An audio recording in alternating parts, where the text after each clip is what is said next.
พัฒน์แจ้งฉายและครอบครัวเป็นเจ้าภาพเจ้าแรกเต่ากล้วยนมสดคุณชูศรีคุณครูจารีคุณกันดานุเกษมคุณครูสวัสดิ์คุณครูทิพวรรณเข้าวินคุณครูกมลรัตน์ยังผลคุณครูทัศดาหวานเองเป็นเจ้าภาพหอยทอดคุณ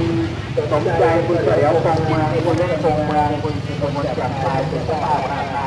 คุณแม่ละอพัดแก้วและครอบครัวเป็นเจ้าภาพทอดมันเป็นที่ชอบ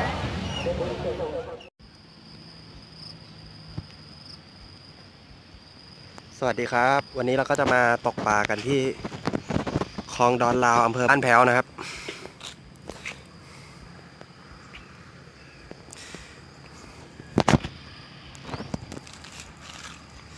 นี่เราก็เตรียมของลงอุปกรณ์อะไรกันเรียบร้อยนะครับยังลงของไว้ไม่เยอะครับคลองนี้ไม่เคยมาตกกันเลยนะครับก็จะมาลองดูว่า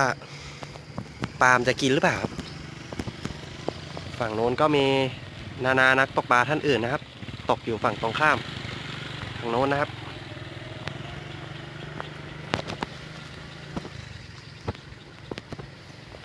เมื่อกี้น้องเล่นหลิวก็ได้ปลาหมอไปแล้วนะครับตัวหนึ่งเหยื่อเราก็จะใช้ไส้เดือนแดงนะครับ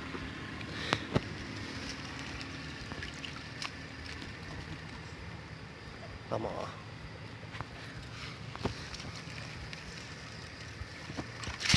อุ๊ย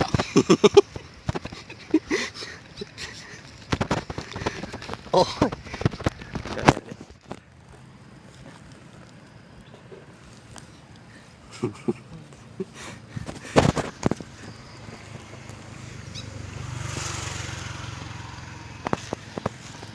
นี่ก็เป็น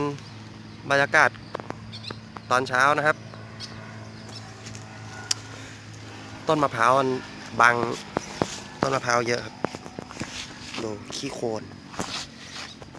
เละเทะมากครับฝนตกช่วงนี้นะครับ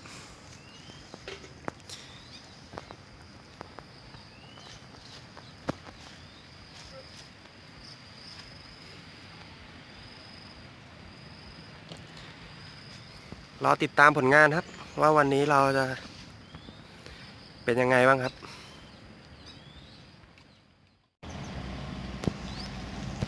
ได้อีกแล้วนะครับปลานิน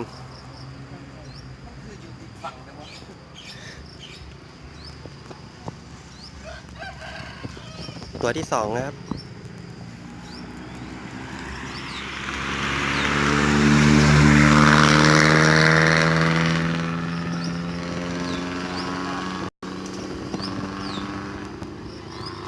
มากัน4 คนนะครับวันนี้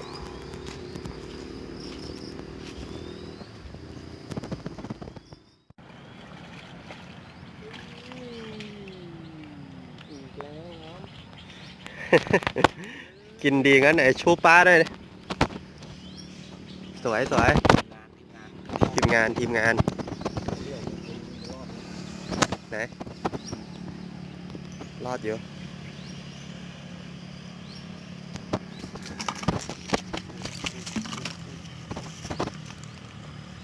ตัวที่4นะ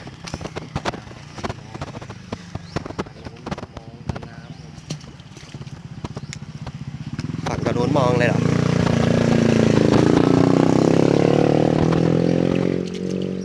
ตัวที่4นะครับ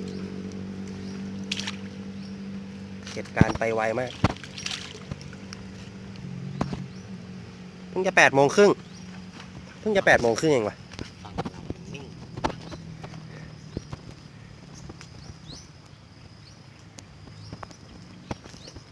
มาไม่ถึงชั่วโมงได้ไป4 ตัวนะครับผลงานน้องมิกคนเดียวเลยครับ4 ตัว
ได้เฉย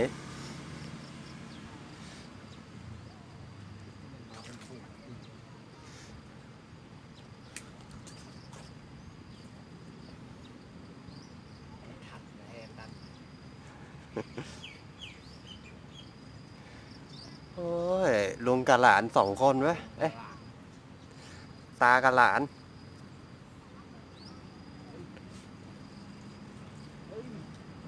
โดนอีกแล้ว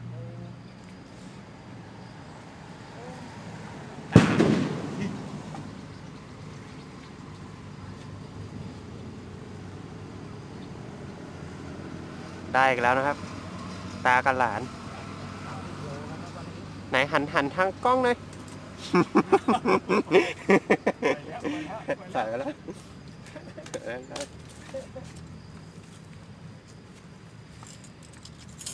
ตาหลานได้อยู่สองคนนะทางนี้มันเป็นมุมอะไรวะเนี่ย มันก็มุมเดียวกันนะ รู้สึกทางนี้จะเริ่มร้อนๆแล้วนะ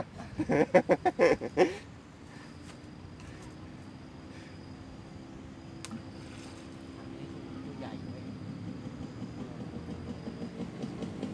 ใหญ่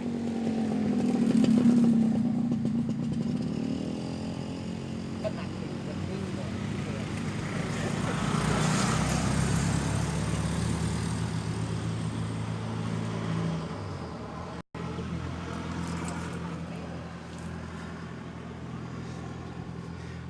นิ่งทุกจุด บอกไอ้นี่ใส่เหยื่อโยนลงไปแม่งวันหวัดเลย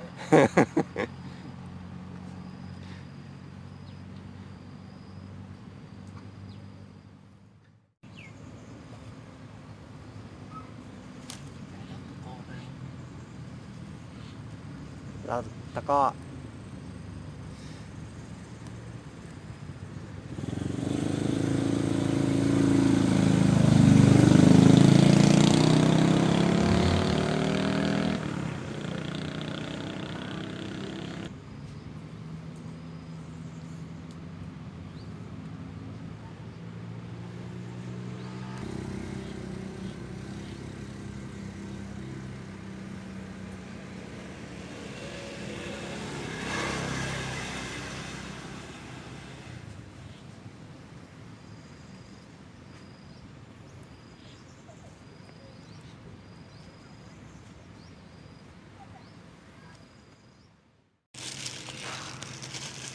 นี่ก็เป็นอาหารที่เราหมักกันไว้นะครับ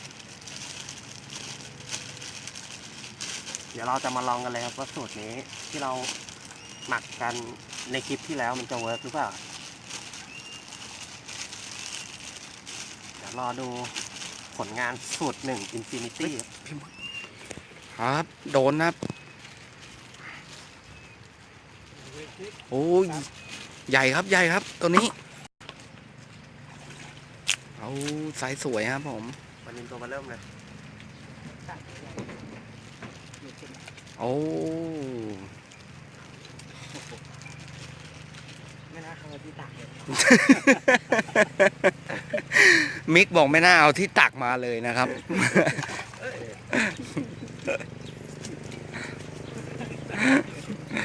ครับผมผลงานนะครับ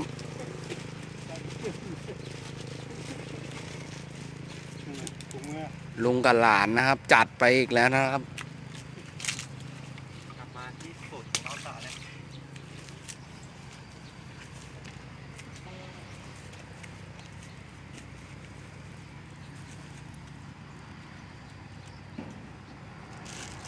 ใส่น้ำเยอะพอ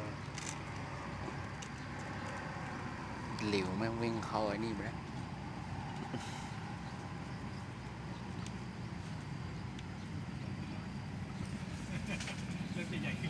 เริ่มจะใหญ่ขึ้นแล้ว เริ่มจะใหญ่ขึ้นละ ถือว่าโอเคอยู่นะ ถือว่าได้อยู่ถือว่าได้อยู่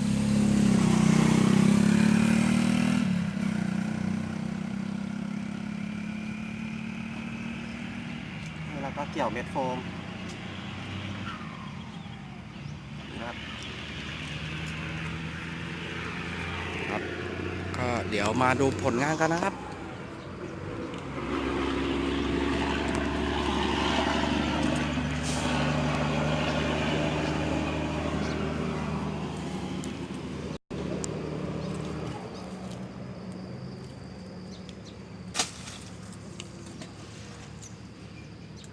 อ้ย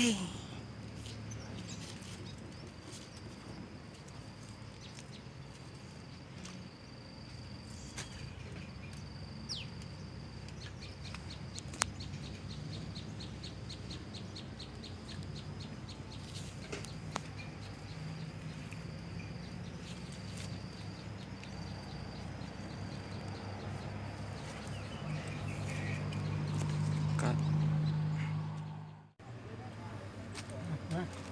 กินข้าวเขากินข้าวมึงยังไปถ่ายเขาอีก กินข้าวไหม ข้าวอ่ะ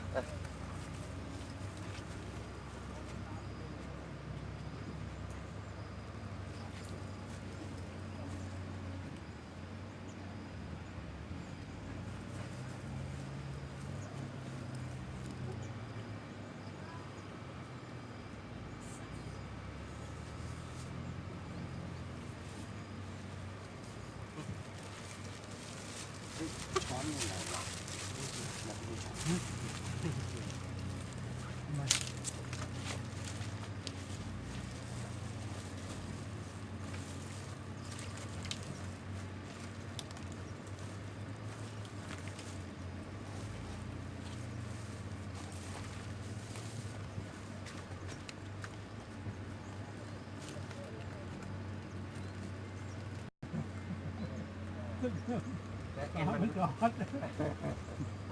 เพราะว่า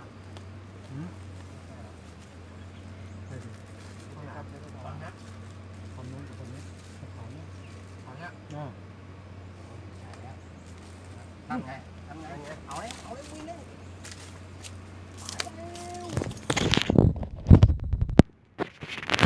ไปโอ้ย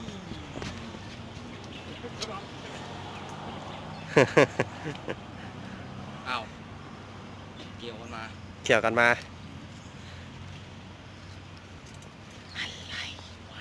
กำลังจะกินข้าวเลยนะครับ ถึงว่ายุบในสอง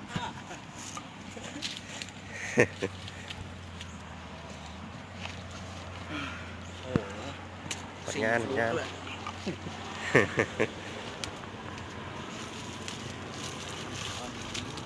เดี๋ยวเราขอตัวกินข้าวสักครู่นะครับ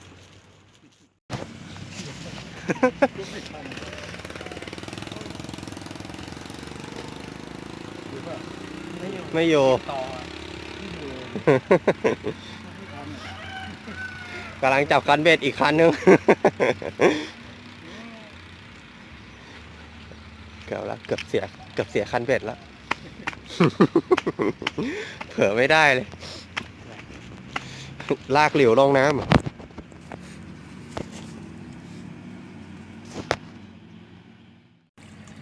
อู้ใหญ่วะ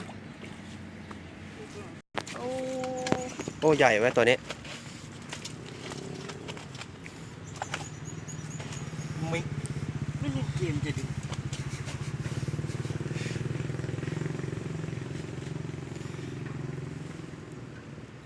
ใหญ่ตัวนี้ใหญ่เลย ไม่อีกแล้ว ทำเลมันดีไว้ย มันเรียก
นปลาหน่อยหันปลาหน่อยโอเค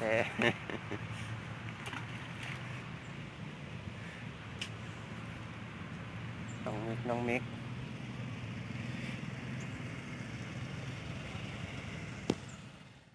สถานการณ์ช่วงบ่ายก็จะเงียบๆหน่อยนะครับ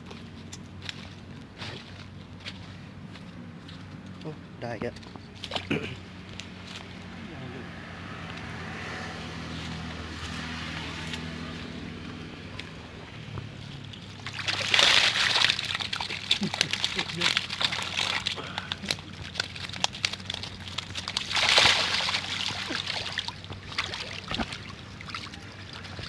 บ่ายโมง 20นะครับ ตะขาบด้วย ตัวใหญ่ปะ เนี่ยอยู่ใต้ที่นั่งเรา เงียบมากเลยตอนนี้ แต่ก็มีจุดเราอยู่จุดเดียวนะเว้ยที่ได้อะนู่นเขาก็ไม่ได้ เขาก็ไม่ได้กัน มีเชลิง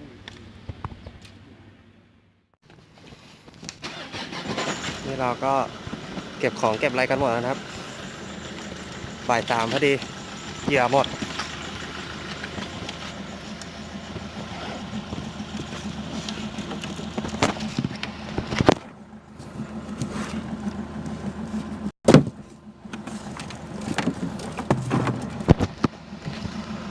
นี่ก็เป็นผลงานนะครับ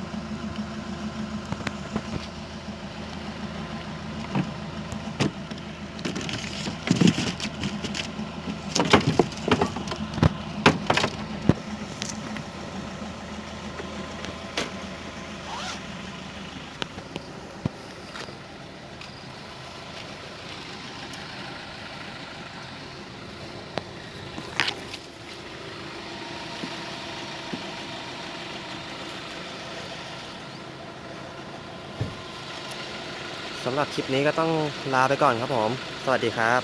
ขอบคุณที่ติดตามรับชมครับ